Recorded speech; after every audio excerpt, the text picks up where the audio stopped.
In the name of the Father, and of the Son, and of the Holy Spirit.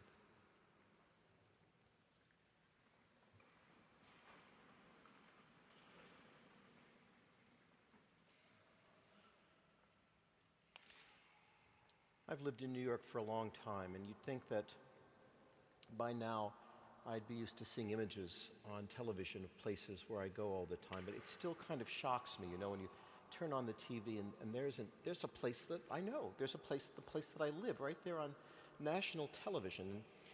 So a couple months ago, I turned on the television and up came CNN, and there was Don Lemon on the street outside the Time Warner Center, standing right there in a spot I pass all the time. And he was on the street because the offices upstairs there in the Time Warner Center, they'd had a bomb threat, and they had to move out onto the street, lest perhaps they be killed.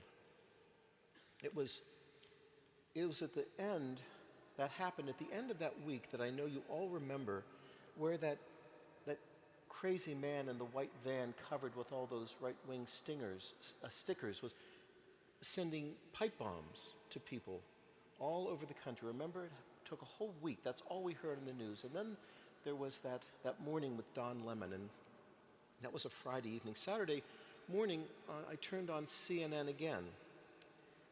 And again, it was a place that I knew very well, but this time it wasn't New York. It was Squirrel Hill in Pittsburgh. For many years, I lived in Squirrel Hill in Pittsburgh. I was a member of the Church of the Redeemer, just right down the street from the Tree of Life Synagogue, and we shared a parking lot with the JCC, the Jewish Community Center, which was right next door. So we Episcopalians in Squirrel Hill, we knew our Jewish neighbors, maybe not by name, but we certainly knew them by face.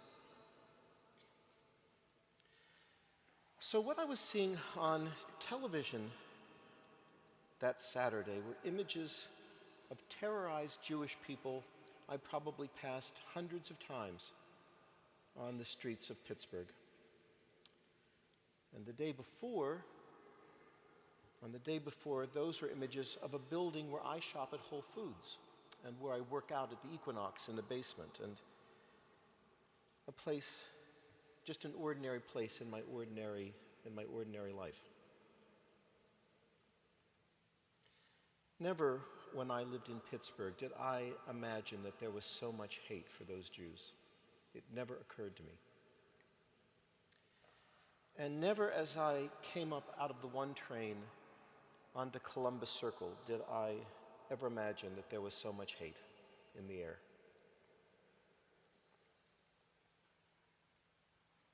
CNN reported last week about a lawsuit brought by a group of black workers at a GM plant in Ohio. I bet some of you read that article.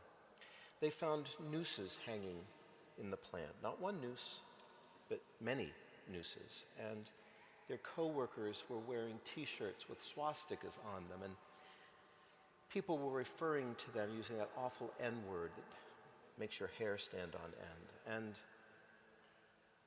And the co-workers were making threats, not just hints of threats, but real threats against them, against those black workers. GM, of course, is fighting their suit. That's no surprise that GM is fighting their suit.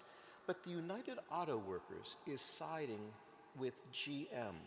The union that these black people belong to is siding with GM because both of them are claiming essentially the same thing, that this really isn't such a big deal because it's really just an isolated incident. It's just an isolated incident after all. But it really isn't an isolated incident, not really. The FBI has reported an uptick in hate crimes every year since 2014, at least since then. So that's 5 years at least. Hate crimes against blacks, but not against blacks, against Jews and Latinos and women and gay people, and against every other group of people that isn't what we sort of call that amorphous group of our kind, our kind. You probably know that this week, as we worked up to Blessed Martin Luther King's Day tomorrow, you probably know that there were 2 national newscasters who were fired this week for referring to Dr. King using a racial slur. And you may have seen, even more troubling, the report in the news about that group of teenagers wearing Make America Great Again hats, students at Covington Catholic High School in Kentucky. They were on a field trip to Washington, D.C., and you can Google it. It's really worth your time to Google it. They've gathered around a very elderly Native American veteran, smirking at him, staring him down, and chanting, "Build the wall." These smug teenage boys. The raw hatred in these boys, you really need to see this. The raw hatred in these boys and the incredible disrespect is chilling. And it's worth seeing just so you know what we're up against.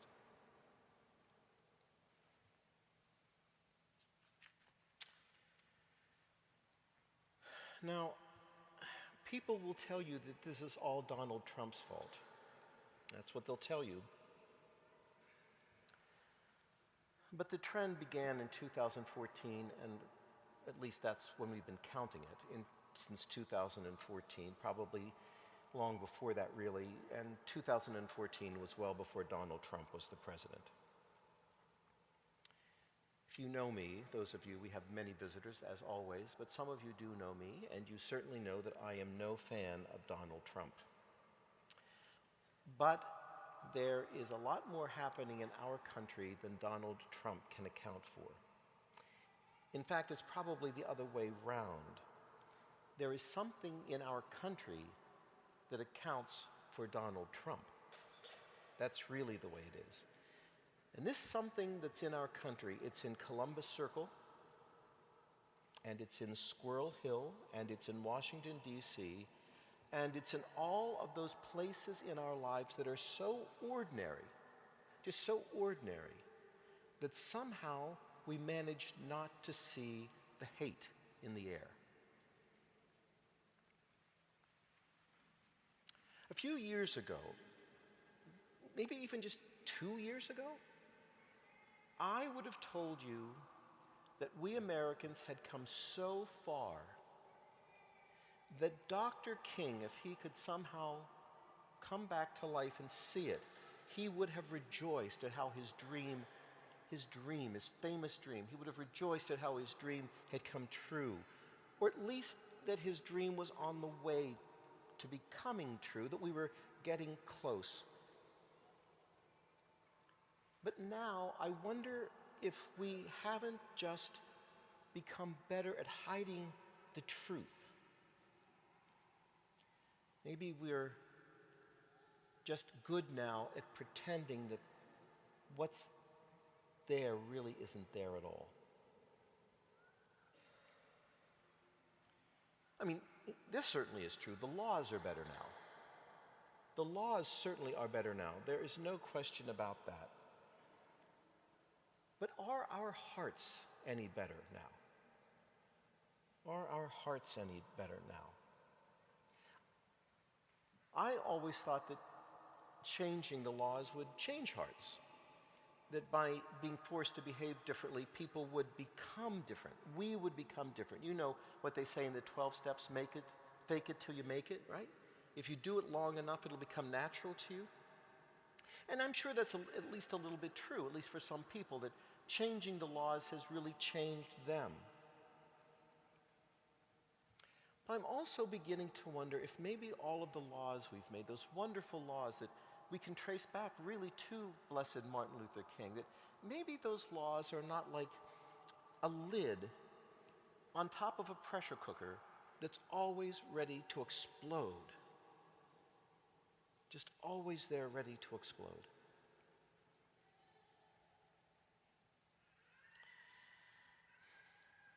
The French philosopher René Girard René Girard claimed, and I think he was right, that social groups coalesce and survive, at least in part, by identifying a common enemy that they learn to hate and then they seek to destroy. And Girard called this scapegoating.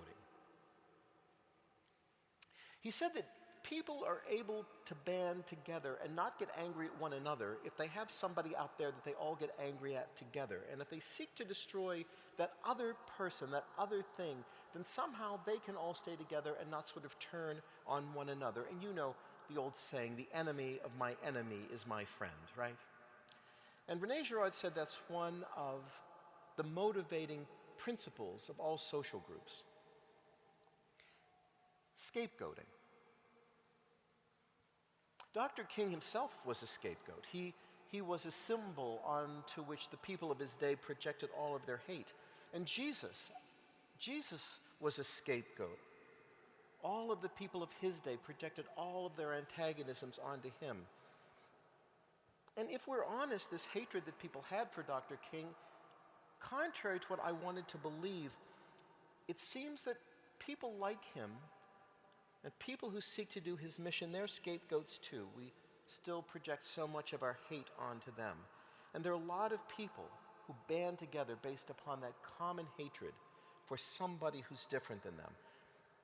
And I think I've spent a lot of my life pretending that isn't really happening anymore in the United States. That we'd grown up somehow. But these days, I'm not quite so convinced that that's true.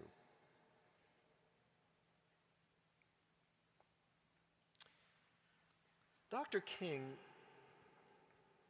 in the passage you heard today in the letter from a Birmingham jail, Dr. King spoke of the ability of our first Christian ancestors to change the world. They changed the world. They were able to bring an end, he said, to such ancient evils as infanticide and the gladiatorial contest. Our ancestors changed the world. And in our own day, we are being called to bring an end to evils just as evil as the ones they ended. But I'm afraid often those evils are so normal, so ordinary, that we don't even see them. Or only see them if they're sort of forced upon us, that something happens that forces us to see the evil. We in the church have to name it for what it is. There's resistance today, just as in Dr. King's day there was a reluctance to talk about politics in the church. That's the same today. Don't kid yourself. Last week, standing right there, a man came up to me after church. He was very unhappy with Deacon Curtis's sermon, very unhappy. He was a kind man, a respectful man. He was even a little bit apologetic.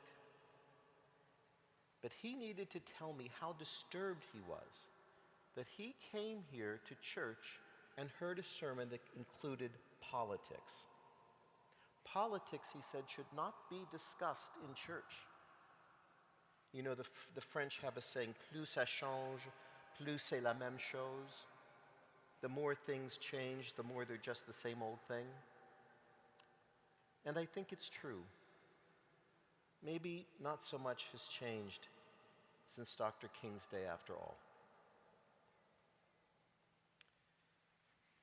We have to talk about politics in church. But we have to talk not just about politics. We have to talk also about how easily we fall prey to our basest instincts and to look for a scapegoat to blame for our problems. Looking for a scapegoat is what causes all of this hatred and division in our culture. And we in the church must name this for what it is. Not to blame anybody, any group or anybody, or even Donald Trump,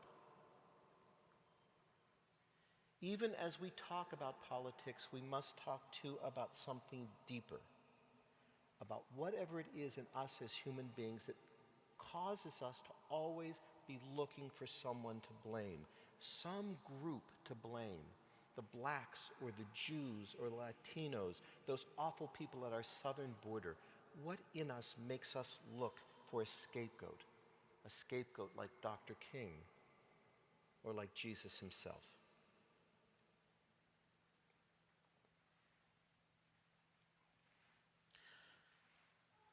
We Episcopalians pride ourselves more, I think, on this than on anything else. That we are committed to staying together despite our differences. That we can stay together despite our differences. It would be easy for us to turn on one another, to band together, to look at people that are different and to push them out. But that's not how we are at our best, though we do that sometimes.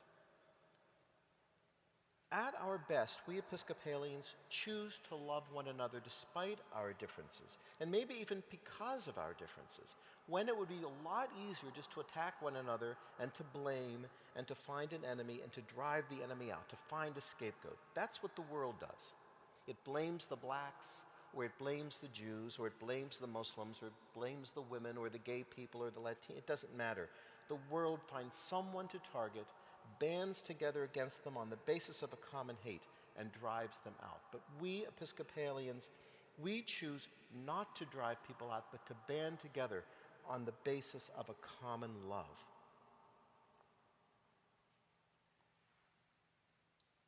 Dr. King was political. And he said that the church had to be political for the sake of a broken world. But above all, Dr. King was peaceful, and he would not allow those who marched with him ever to use hate as a weapon against others. Not the kind of hate we saw at the Time Warner Center or in Squirrel Hill, and maybe the kind of hate that we're being forced to see so many places now in our culture. And so we must engage in politics.